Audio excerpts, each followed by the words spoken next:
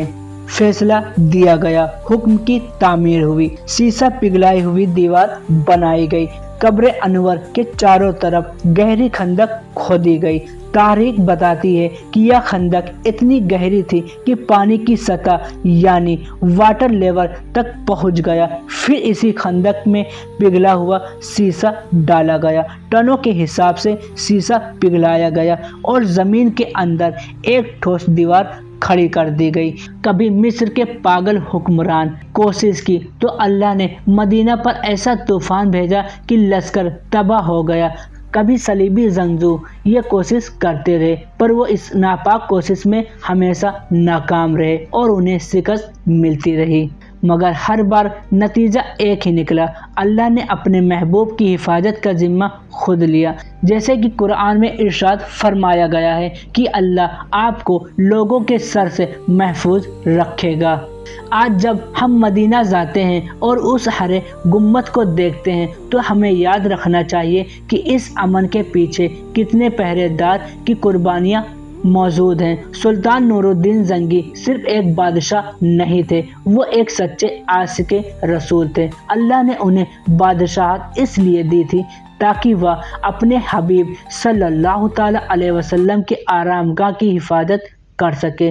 یہ واقعہ ہمیں سکھاتی ہے کہ اس کے رسول صلی اللہ تعالیٰ علیہ وسلم صرف دوا نہیں بلکہ عمل کا نام ہے۔